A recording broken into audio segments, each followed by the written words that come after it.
HR Info. Engel fragt. Mit Philipp Engel. Polizist, das ist ja kein Job wie jeder andere. Bei der Polizei zu sein heißt, Recht und Ordnung durchzusetzen, notfalls auch mit Gewalt. Und dabei geraten Polizistinnen und Polizisten schnell zwischen die Fronten, wie bei den Protesten im Dannenröder Forst oder ganz aktuell bei den Demos gegen die Corona-Maßnahmen. Dann all die negativen Schlagzeilen, rassistische Vorfälle bei der Polizei. Kurzum, wer sagt heutzutage eigentlich noch, ja, ich will Polizistin werden oder Polizist? Dieser Frage gehe ich mit meiner Kollegin Anne nach, heute bei Engel fragt. Die erste Station ist ein Ort in Hessen, der in den letzten Monaten ganz oft in den Schlagzeilen war und gerade wieder in den Blick kommt, der Dannenröder Forst. Wieder einer dieser nervenaufreibenden Einsätze. Während andere zu Hause die Zeit mit der Familie genießen, verbringen die Einsatzkräfte ihr Wochenende im Wald. Den Rechtsstaat durchsetzen.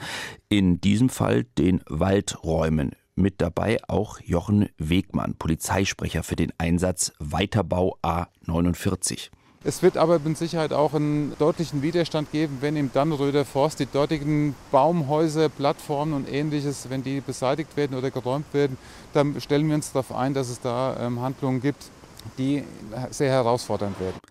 Mehrere Hundertschaften der Polizei sind angereist. Sie kommen aus Hessen, Bayern oder Nordrhein-Westfalen. Die Umweltaktivisten empfangen die Polizisten mit Sprechchören. Es gibt ein Recht auf Dienstverweigerung! Es gibt ein Recht auf Dienstverweigerung! Sei es die Rodung eines Waldes oder die Begleitung einer Demo von Rechtsradikalen. In solchen Einsätzen werden die Beamten selten als Freund oder Helfer wahrgenommen. Da ist viel Fingerspitzengefühl und Nervenstärke gefragt von den Beamten. Keine Rückbulle sein! Ich will auch nicht hier sein. Ja, da können sich ja da aufhalten, nur hier nicht. Können gerne hinter das Wetterband gehen. Ja, ich denke, dort wird gearbeitet. Hier stehen wir doch nur rum. Wir stehen doch hier nur rum. Und ich versuche Ihnen klarzumachen, was Sie hier tun. Ja, vielen Dank dafür. Also das ist unser höchstes Ziel, dass wir kommunikativ und deeskalativ vorgehen. Das ist grundsätzlich polizeiliches Arbeiten. Wir haben speziell ausgebildete Kommunikatoren im Einsatz. Das ist unser Ansatz und dass wir jede Einsatzmaßnahme und jede Aktion, die gestartet wird seitens der Waldbesetzer, sofort kommunikativ begleiten.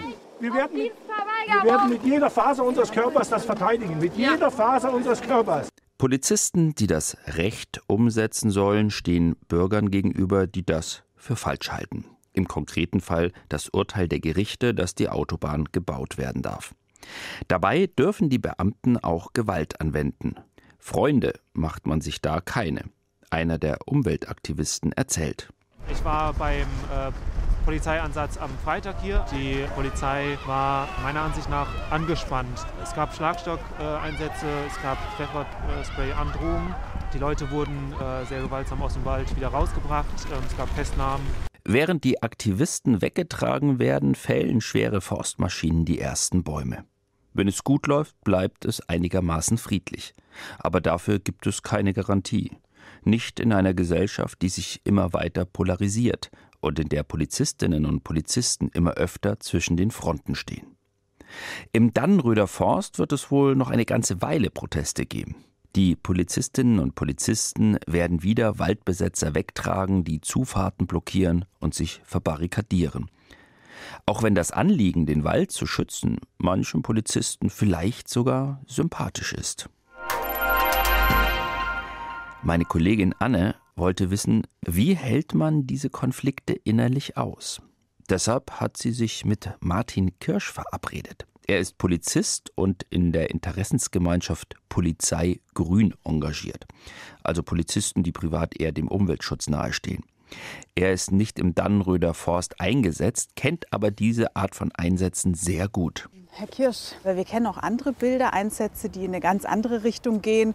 Wie kommt es zu solchen Vorfällen? Natürlich sollte ein Polizist sich immer an Recht und Gesetz halten und sollte immer ruhig bleiben und gelassen bleiben. Das fällt aber natürlich manchmal nicht leicht.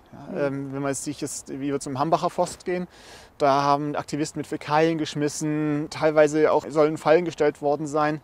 Da kann ich schon verstehen, wenn irgendwann den Kollegen auch mal auf gut Deutsch der Hutschnur reißt und sie anfangen zu menscheln. Wenn am Ende jetzt ein Polizist grundlos Gewalt anwendet, ist das trotzdem noch eine Straftat und muss verfolgt werden.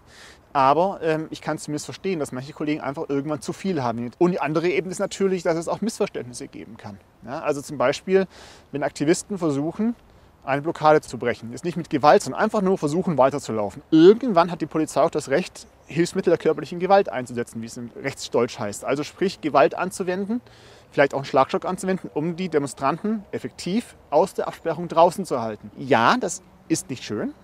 Das sieht richtig blöd aus und das tut auch weh.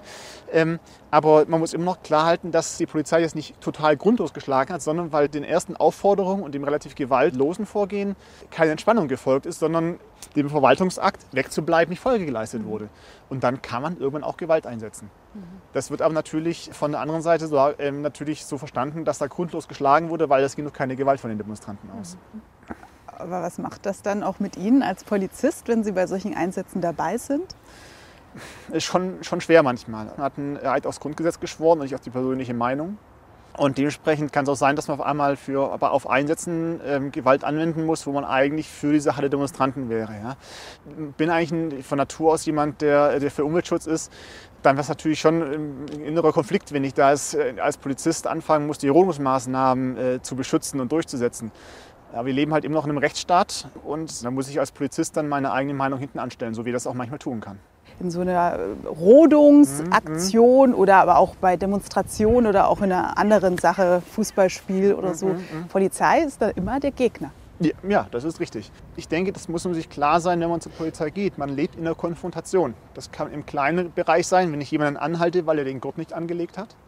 Das kann im großen Bereich sein, wenn es ganz groß hergeht und ich auf einer Demo bin, beim Fußballspiel. Und dementsprechend muss ich damit klarkommen, dass ich einfach Feindbild bin. Das darf ich nicht persönlich nehmen, weil sonst gehe ich irgendwann daran selber kaputt. Und ich glaube auch, dass es den einen oder anderen Kollegen gibt, der sowas irgendwann zu persönlich nimmt und irgendwann nur das Schlechte in der Welt sieht, weil er denkt, die Welt ist voller Verbrechen und alle hassen mich. Und dann kommen ja auch noch die Erlebnisse dazu. Wie gehen Sie denn damit um? Also Sachen, die Sie sehen, die man eigentlich nicht sehen möchte. Tote Menschen oder einfach Gewalt, zum Beispiel in Beziehungen, das kriegen Sie ja auch alles ab. Ich glaube, viel hilft, wenn man Leute hat, mit denen man darüber reden kann. Partner, Freunde, natürlich auch die Kollegen.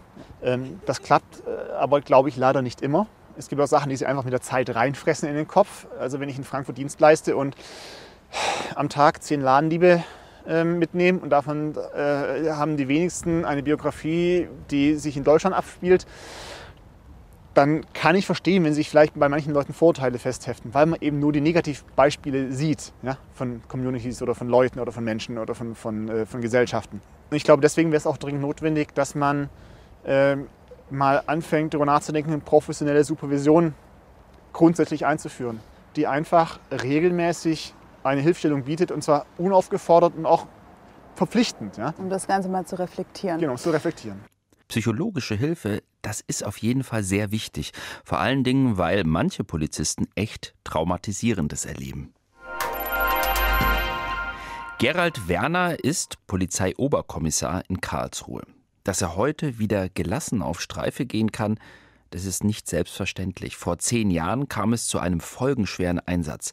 Ein Banküberfall mit dramatischem Ausgang. Es war ein Freitagmittag im Dezember. Meine Streifpartnerin und ich, wir sind über Funk verständigt worden, dass in einer Bank ein Alarm ausgelöst worden ist. Wir sind dann dorthin gefahren. Dann kam kurz drauf eine Frau und ein Mann raus. Und die waren relativ zügigen Schrittes unterwegs. Gerald Werner will sie aufhalten. Doch der Mann zieht eine Waffe und schießt.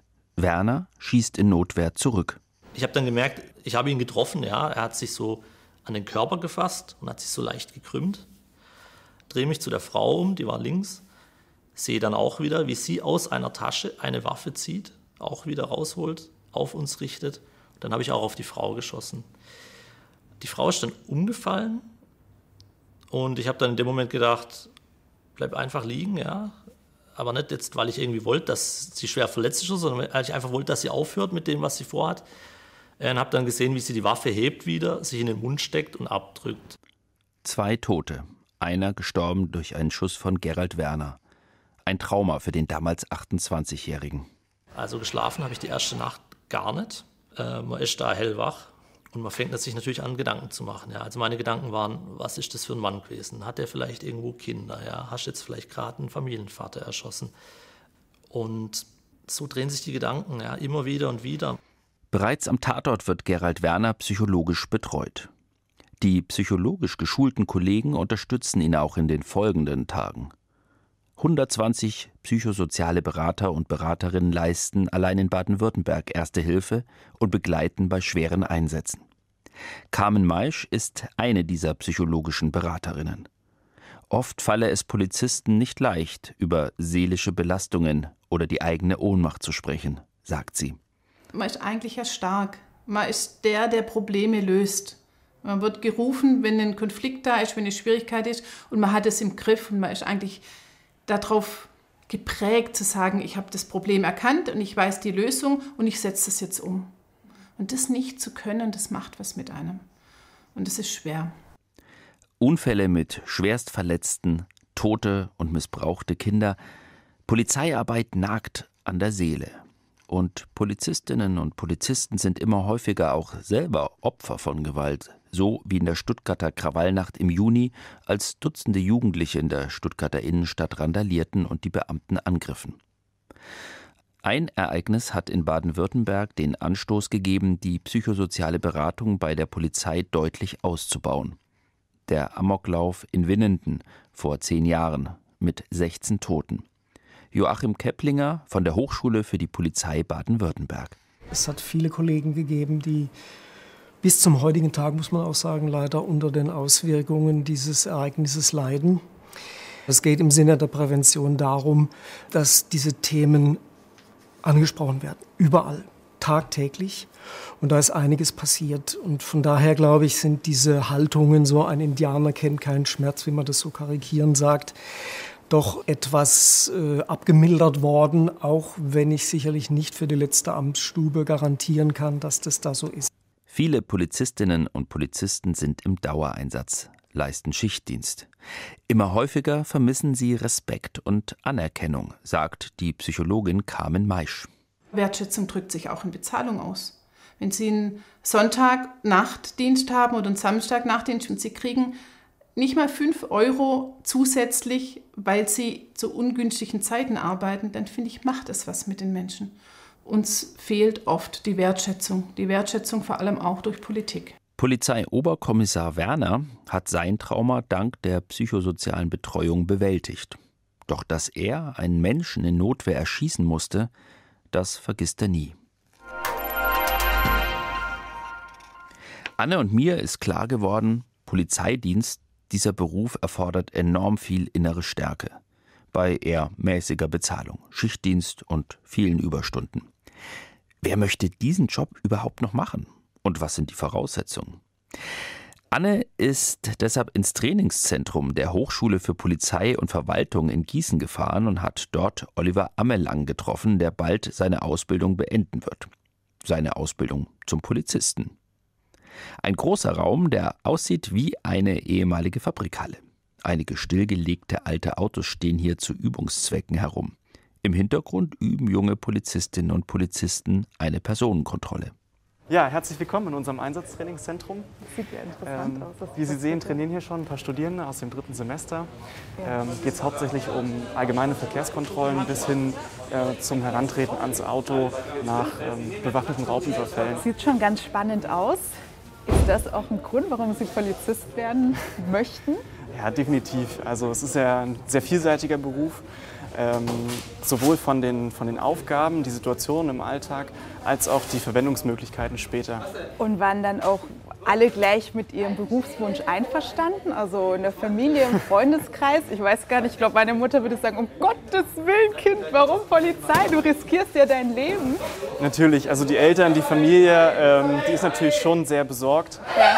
Oh, hier geht es auch schon ganz schön zur Sache. Wow! Also er wurde jetzt auf den Boden gesprochen, das Messer sollte er weglegen, genau wie da drüben. Ja. Und wow, also ich finde, ich kriege tatsächlich schon irgendwie Gänsehaut. Ich bin auch ein kleiner Angsthase, muss ich zugeben.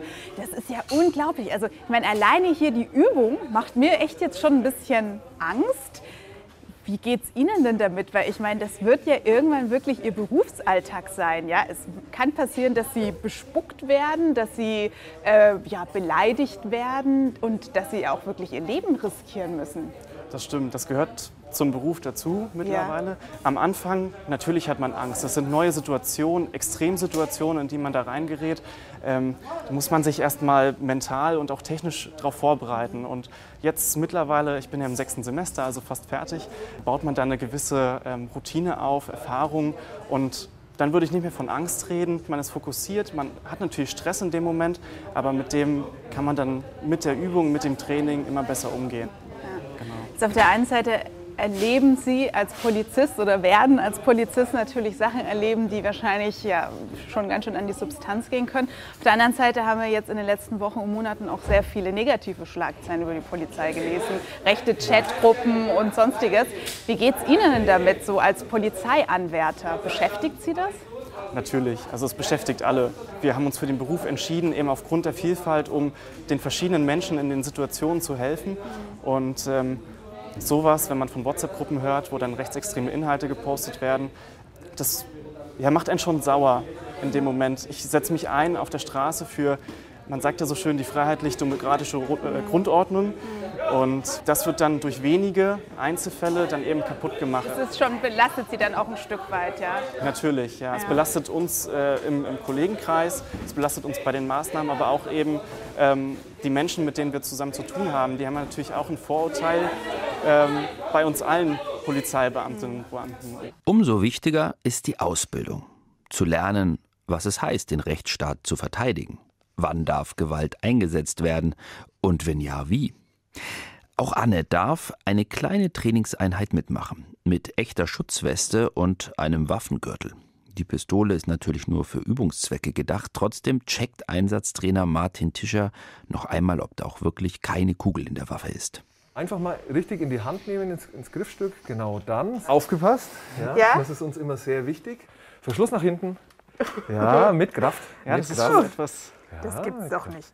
Ja, Okay. Ich würde vorschlagen, vielleicht, wenn wir jetzt so in so eine Lage gehen und wir jetzt so als Team arbeiten. Ich bin der Martin. Duzen wir uns. Wenn du nichts Ich bin dagegen Anne, hast, bin der gerne. Anne. Hi Anne, du bist der? Olli, Genau. Martin. Okay, super. Dann sind wir jetzt ein Team, ja? Auf geht's. Ihr seid auf Fußstreife unterwegs und ihr habt das gerade gesehen, dass ich die Handtasche entrissen habe und flüchte. Und irgendwann werdet ihr mich finden und ansprechen und festnehmen. Gut. Das ist euer Ding. Seid ihr soweit? Auf geht's! So, also erstmal hinterher. Stopp, Polizei! Erstmal lustig findet Anne, wie Räuber und Gendarm. Der Ausbilder verschwindet in einem Labyrinth aus aufgestellten Wänden, Anne und der Polizeischüler Oliver Amelang hinterher. Der Weg unübersichtlich für die Verfolger. Nee, der ist hier lang, links.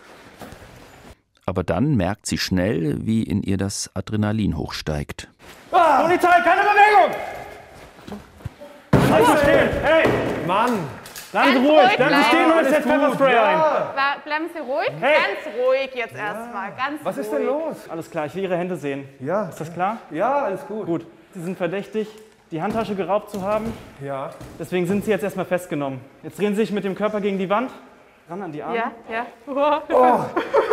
Sicher ist jetzt das Bein so ein Ja. bisschen. Das heißt, wir haben den Täter jetzt erstmal fest. Gut, Break. Oh, wow. Ist Hochstress, ne? Wahnsinn. Oh, hast du ganz gut gemacht. Ja, danke. Man braucht auf jeden Fall die körperliche Fitness, habe ich jetzt schon nur nach den paar Minuten gemerkt, Genau. mit dieser schweren Weste. Was ist denn noch wichtig, wenn ich sage, ich möchte mich als Polizistin bewerben? Ja, also neben dem sportlichen Aspekt und natürlich auch die psychologische Geschichte, bestimmte Sachen auszuhalten. Und, die Studenten müssen rechtssicher sein, sollten Grundkenntnisse in der Psychologie haben, in der Soziologie. Interkulturelle Kompetenz spielt auch eine wichtige Rolle, wenn es um Menschen mit Migrationshintergrund geht, die festgenommen werden, die vielleicht der deutschen Sprache noch gar nicht so mächtig sind. Die Studenten, muss ich echt sagen, müssen echt viel leisten. Ganz oft werden Polizisten auch beschimpft, bespuckt, angegriffen. Das macht doch was auch mit mir als Person. Ja, ne? das passiert. Und also es gilt natürlich auch, je nachdem, wo man eingesetzt wird, sich eine dicke Haut wachsen zu lassen. Wenn man sich vorstellt, im Nachtdienst zu einer größeren Schlägerei zu fahren, wo man vielleicht weiß, man hat vielleicht nur eine zweite Streife als Unterstützung. Man fährt erst mal hin, Glasscheiben liegen auf dem Boden, Personen kommen einen mit zerrissenen T-Shirts entgegen, bluten vielleicht, wo man erst mal sortieren muss, wer ist denn jetzt hier gut, wer ist denn jetzt hier böse, wer wird mir gefährlich, wem muss ich vielleicht sogar Erste Hilfe leisten, Rettungsdienst ist noch nicht vor Ort. Da gibt es Situationen, die heftig sind und die Polizeibeamten vor Ort müssen schnell und sofort entscheiden. Und das hoffen wir im Bereich Einsatztraining den Studenten beizubringen. Aber wie kommt es dann zu solchen Szenen wie in Frankfurt? Eine Szene, die in den sozialen Medien zu sehen war, gefilmt von einer Handykamera. Zu sehen, wie auf einen bereits am Boden liegenden Menschen von Polizeibeamten eingetreten wird. Erschreckende Bilder, die Fragen aufwerfen. Wie geht's dir damit, wenn du das mitbekommst? Wenn jemand auf dem Boden liegt, tritt, das lernen wir so nicht. Was ich immer total schade finde, dass man in diesen Portalen, wenn man das so hochguckt, immer nur diese Auszüge findet. Also genau diesen Moment und man weiß gar nicht, was vorher vorgefallen ist oder was vielleicht verbalisiert wurde. Also wir versuchen unseren Studenten, also das ist unser großes Ziel, unser großer Schwerpunkt, unmittelbaren Zwang oder eben Gewalt auszuüben, nur wenn es tatsächlich notwendig ist. Und eben im Rahmen der Verhältnismäßigkeit. Und klappt das auch so gut? Also bei all diesen Herausforderungen und Anforderungen bewerben sich auch genug? Es dürften sich noch mehr bewerben.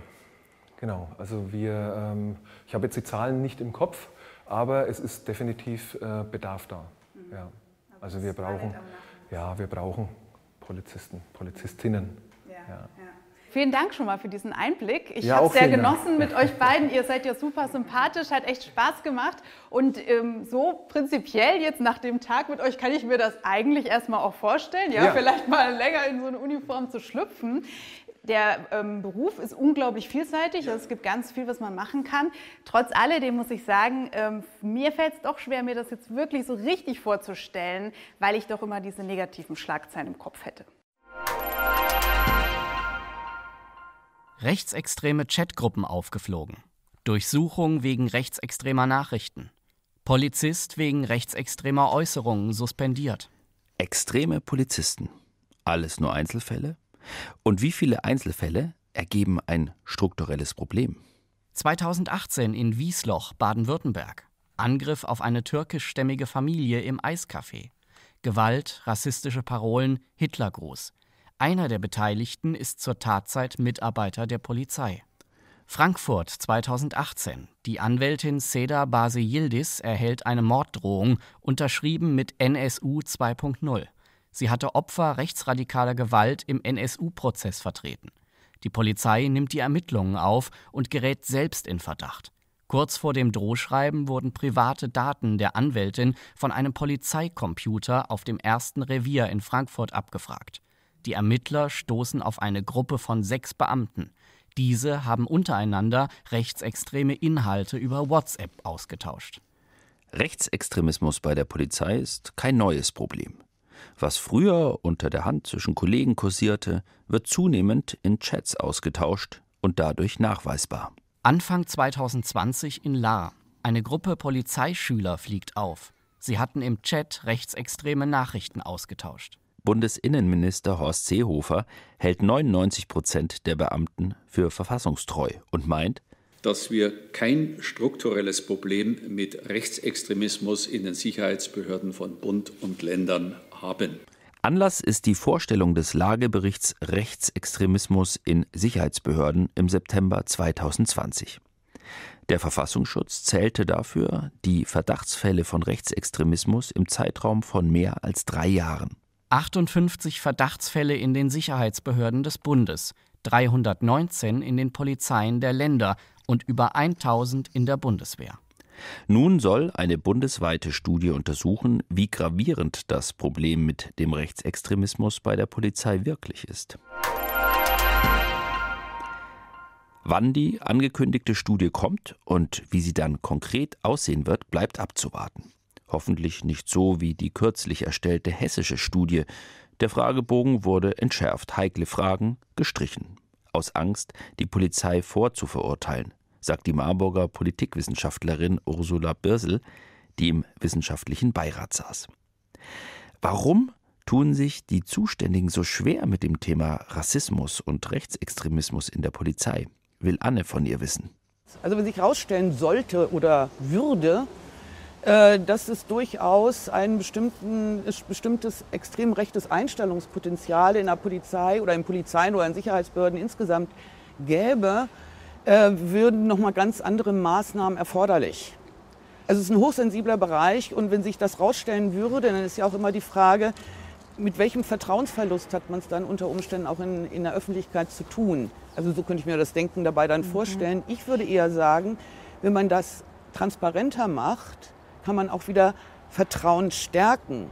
Und was müsste passieren, damit die Polizei transparenter wird? Ich glaube, im Augenblick wird schon nach meiner Einschätzung ein ganz guter Weg gegangen, dass all das jetzt öffentlich wird, was aus dem Lagebericht des Bundesamtes für Verfassungsschutz zu extrem rechten und rassistischen, antisemitischen und auch antifeministischen Vorfällen im Übrigen mittlerweile bekannt ist oder gemeldet wurde.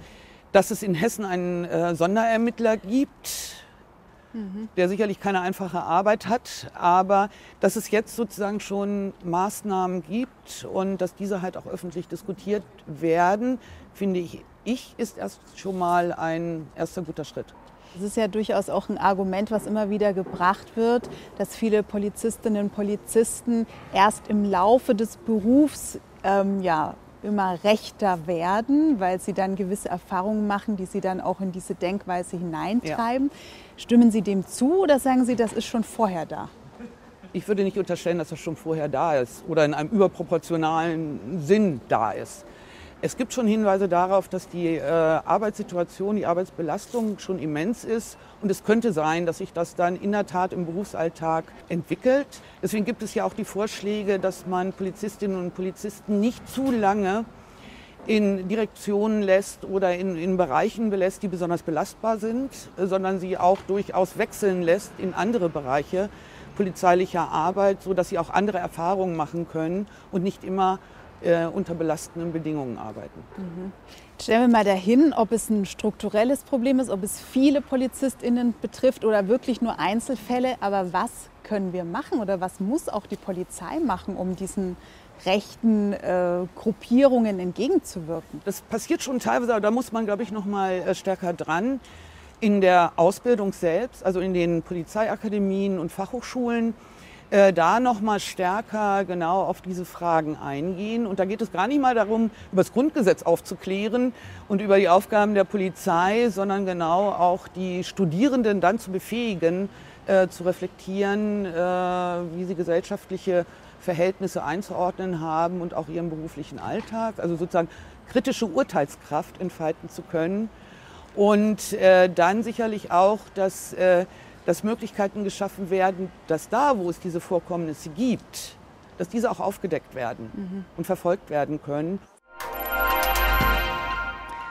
Anne und ich haben heute Menschen kennengelernt, da sind wir froh, dass sie bei der Polizei sind, weil sie für uns, für den Rechtsstaat, den Kopf hinhalten. Das ist kein leichter Job. Respekt. Die Frage, was da schiefläuft bei der Polizei und wie groß dieses Problem ist, darauf muss jetzt genauer geschaut werden. Auch um derer willen, die ihren Job korrekt machen. Polizei ist nicht irgendwer. Die Polizei soll unsere Demokratie und unseren Rechtsstaat schützen. Deswegen dürfen und müssen wir sogar besonders hohe Ansprüche und Erwartungen an die Polizei haben. Das war Engel fragt, heute zu der Frage Polizei, Helden oder Deppen der Nation. Diese Sendung können Sie auch hören unter hrinforadio.de oder in der ARD Audiothek App. Und die Fernsehsendung zum Thema können Sie auch noch sehen in der ARD Mediathek.